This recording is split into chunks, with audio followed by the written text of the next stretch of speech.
वाणी में। हाँ, वेद व्यास जी ने यही तो कहा कि वन में जाने से क्या लाभ। घर परिवार में रहकर भी भगवान मिल सकते हैं। भाई संसार का काम कौन करता है? हाथ पैर, मन तो नहीं करता ना। तो मन को उससे जोड़ के रखो। अपना तन संसार वालों को दे दो और मन परमात्मा को दे दो, कल्याण हो गया, बेड़ापार हो गया। तो इसी बात है। लेकिन विडंबना ये है, अच्छा मन ये जो है ना वो परिवार वालों के, संसार वालों के किसी काम का नहीं। अगर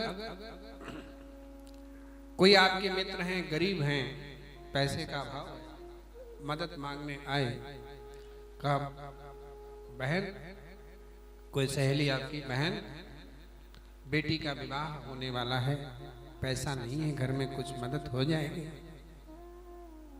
भगवान की कृपा से आपके घर में सब कुछ है, लेकिन आपने सोचा अगर इसको हमने पैसे दे दिए, ये गरीबनी पहले से ही है, कहाँ से वापस करेगी, मेरा पैसा डूब जाएगा। इसलिए अच्छा यही है, हाथ खड़ा कर दो, है ही नहीं हमारे पास।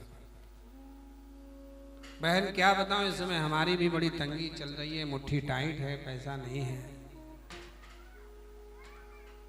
तो कहती है ठीक बहन कोई बात नहीं है, धन से मदद नहीं कर सकते तो जरा आप वहां आ जाना, आप वहां बैठे रहेंगे तो भी मुझे हौसला मिलता रहेगा, मेरा काम हो जाएगा। आपने सोचा कहाँ हमारा स्टेटस, कहाँ उसका। अपने स्टेटस को लेकर बोझा सर पर लेके मन में सोचा मना ही कर दो, वही अच्छा है, कोई काम का बहाना लेके। अरे बहना, आजकल हमारे घर में भी बड़े काम लगे हैं, बच्चा कहीं जा रहा है, बेटी कहीं जा रही है, घर से निकलने का एकदम बिल्कुल समय नहीं मिलता। कोई बात नहीं बहना, तुम अपना काम करो, हमारा मन सदैव तुम्हारे साथ रहेगा, तुम अपना काम करो, मन से हम तुम्हारे पास में रहेंगे। तो क्या कहेगा? अरे बहन तुम धन से मदद कर नहीं सकती, तन से भी मदद कर नहीं सकती, तो तुम्हारे मन को लेकर हम चाटेंगे, क्या करेंगे? तुम मन भी अपने पास रखो। बोले नहीं जाएगा, हमारा काम हो जाएगा। हमारा मन क्या, कौन से काम में आएगा? ये संसार वालों को तुम्हारा धन और तन चाहिए, मन नहीं चाहिए। तो भगवान कहते हैं संसार के लिए बेकाम जो तुम्हारा मन है वही तुम मुझे दे दो, तुम्हारा उसी से कल्याण हो जाएगा। तन और धन संसार को दो और मन तो मुझे दे दो, तुम्हारा मैं उद्धार कर दूंगा। लेकिन विडंबना है, ये जीव तन मन और धन तीनों संसार में रमा कर रखता है, भगवान को नहीं याद करता। कब याद करता है? जब कोई संकट आता है, जब ऊपर से जब चाबुक लगता है, जब दुखी हो। अगर सुख में उनका चिंतन कर लिया होता तो दुख आता ही नहीं, और जब याद करता है तो बहुत देर हो चुकी होती है। जो बाण नहीं छूटा वो तो आपके कंट्रोल में है, जो बाण धनुष पर चढ़ गया उस पर भी आपका कंट्रोल है। मर्जी हो छोड़ो ना छोड़ो, फिर वापस कर लो। लेकिन जो बाण धनुष से छूट गया उस पर फिर आपका कोई कंट्रोल नहीं। ठीक है, तो ये जो हमारा प्रारब्ध है, जो अभी हम भोग रहे हैं, ये प्रारब्ध है, ये बाण छूट चुका है, ये तो तुमको भोगना ही पड़ेगा। चाहे भजन करो, तप करो, पूजन करो, कुछ भी करो, जो प्रारब्ध प्रारंभ हो गया है वो बिना भोगे नहीं छूटेगा। फिर भजन का क्या फल है? बोले भजन का फल ये है कि अब तुम्हारा जो पहले से जो आगे का जो जीवन है, जो अब संचित जो कर्म हो रहे हैं, आगे का तुम्हारा भविष्य जो है वो अच्छा होगा। वर्तमान में जो भोग प्रारब्ध हो गया वो तो भोगना ही पड़ेगा, लेकिन भविष्य आपका उज्जवल होगा। वर्तमान का जो सत्कर्म है, पूजा है, पाठ है, यज्ञ है, तप है, वो तुम्हारे जीवन में आगे सुख देगा, आनंद देगा। क्योंकि कर्म का फल कभी निष्फल नहीं होता। अवश्यम भावी, अवश्यमेव भोक्तव्यम कृतम कर्म शुभाशुभम ना भुक्तम क्षीयते कर्म कल्पकोटि शतैरपि। कर्म का फल कभी नष्ट नहीं होता, इसलिए घर में रहकर ही भजन करो तो भी भगवान मिल सकते हैं। तो सुखदेव जी को बहुत समझाया, बोले बेटा विवाह कर लो, लेकिन सुखदेव जी पिता की बात नहीं समझ पा रहे हैं। कई बार बड़े बड़े प्रोफेसर लोगों के जो बच्चे होते हैं उनकी बात नहीं सुनते, नहीं पढ़ते, तो उनको दूसरा ट्यूशन लगाना पड़ता है, टीचर। वो दूसरे की बात सुन लेंगे, पढ़ लेंगे, लेकिन अपने घर में नहीं पढ़ेंगे। अपने माता पिता खूब पढ़े लिखे हैं, प्रोफेसर हैं, लेकिन उनके बच्चे उनसे नहीं पढ़ते, बात मानते नहीं है। वो सोचते हैं कि ये जो बताते हैं वो सही बात नहीं है, बच्चे नहीं स्वीकार करते।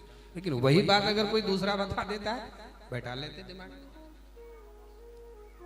तो ऐसे ही सुखदेव जी को व्यास जी की बात समझ में नहीं आ रही, तो उन्होंने कहा अब इसको बड़ी पाठशाला में, बड़ी जो है यूनिवर्सिटी में भेजना पड़ेगा। तो जनक जी के यहाँ भेजा, मिथिला।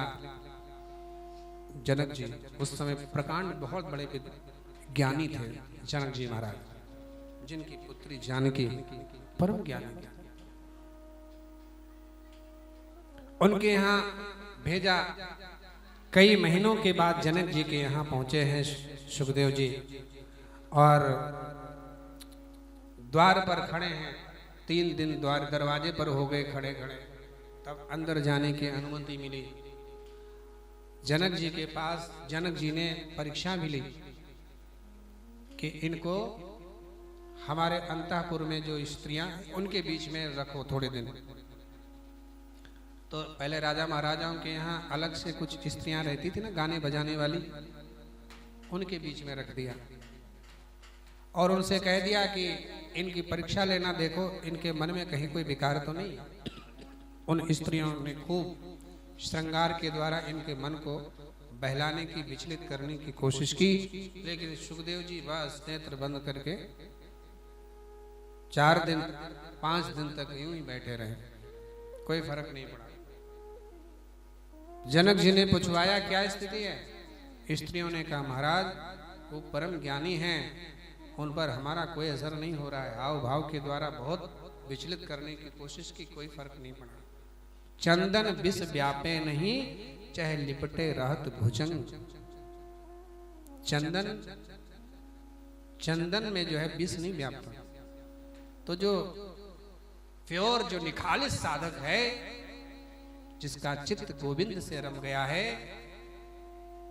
जिसके अंदर परमात्मा बैठ गए हैं, उसको फिर संसार का राग अच्छा नहीं लगता, संसार का भोग अच्छा सुहाता नहीं है, कोई मायने नहीं रखता।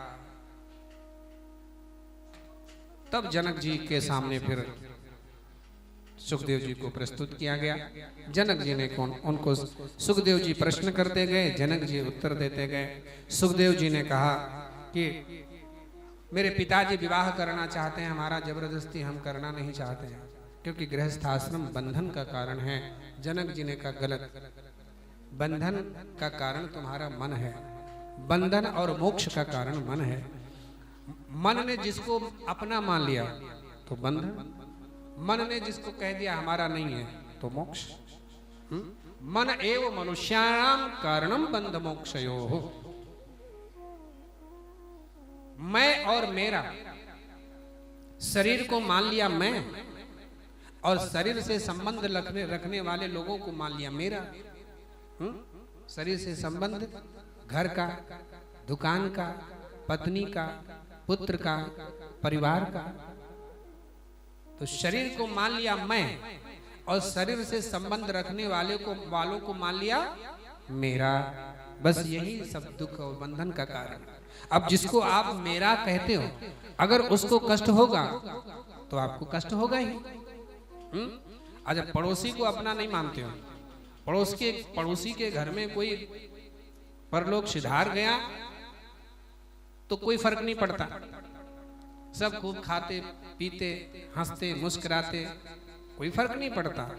लेकिन वही कहीं अपने शरीर से संबंध रखने वाले के प्रति इस प्रकार की कोई थोड़ी सी दुर्घटना भी घट जाए, पता चल जाए कि कहीं रास्ते में जो एक्सीडेंट हो गया है, कोई चोट आ गई है, हाय तौबा मच जाती है, व्याकुलता बेचैनी। क्यों? क्योंकि वो मेरा। जहां पर मेरापन है वहीं पर बेचैनी, व्याकुलता, अशांति है। और शरीर को भी मैं मान लिया। जब मैं मान लिया तभी शरीर में कहीं दिन भर शरीर को सजाते रहते, कहीं चोट लग जाए तो बड़ी चिंता, कहीं खरोंच लग जाए तो चिंता। और जिसने मैं और मेरेपन का त्याग कर दिया उसके जीवन में आनंद है। जैसे यहीं बहुत ज्यादा भीड़ हो, कोई आ जाए बीच में बैठ जाए, अपना नहीं है तो बड़ा कष्ट होता है। कहाँ से आके बैठ गया, हमको खुद बैठने की जगह नहीं थी, और बैठने की बिल्कुल जगह नहीं, कोई अपना ही आदमी पीछे खड़ा है और आपकी नजर पड़ गई तो देखेंगे, उसको इशारा करेंगे, आ जाओ आ जाओ, यहाँ जगह है। कहेगा जगह नहीं है, कहाँ आऊँगा? बोले नहीं आ तो जाओ, सब है, हो जाएगी। फिर बुला लिया, अब बहन थोड़ा उधर सरकी, अरे जगह नहीं है, बस थोड़ा सरको तो तुम तो बहन थोड़े थोड़े सरका करके खड़ा कर लो, कहा बैठ जाओ पर। बैठा, बैठने वाले का आधा वजन तो उसी के ऊपर है जिसने बुलाया था, लेकिन फिर भी कोई कष्ट नहीं हो रहा है, क्योंकि वो अपना है। और दूसरा आके बैठ गया, खूब बढ़िया जगह है, पैर भी आराम से बैठे हैं, लेकिन फिर भी कष्ट हो रहा है। बीच में कहां से आके बैठ गया, आराम से बैठे थे और वो आके बैठ, क्योंकि वो अपना नहीं है। तो अब यहाँ दुख और सुख का कारण कौन है बताइए? मन। मन ने जिसको मान लिया ये दुख का कारण है तो वहां दुख हो गया, जिसको मान लिया सुख हो गया। तो इसलिए बेटा अपने मन को जो है, अगर तुम्हारे मन ने ये स्वीकार कर लिया कि पत्नी पुत्र परिवार दुख का कारण है, तो दुख का कारण है, नहीं तो कोई कारण नहीं है। ये मन ही तुम्हारा दुख का कारण है। गृहस्थाश्रम से बड़ा कोई आश्रम नहीं है। ये जितने भी साधु संत महात्मा ब्रह्मचारी त्यागी योगी यति सन्यासी हैं, सबका पालन पोषण कहाँ से होता है? आप गृहस्थियों से तो होता है, गृहस्थियों से ही पालन होता है। इसलिए चारों आश्रमों में सबसे बड़ा आश्रम गृहस्थाश्रम है हमारा। राम कृष्ण सीता जगदम्बा पार्वती सती, इन सबका अवतरण कहाँ होता है? किसी संत के ही घर में तो होता है, महलों में तो होता है, किसी बाबा जी की झोपड़ी में हुआ हो बताइए? हैं राम कृष्ण किसी संत गृहस्थ के घर में तो आते हैं। माँ सीता आदि शक्ति जगदम्बा माता कहाँ? जनक जी के महलों में, राधा रानी वृषभानु जी के महलों में,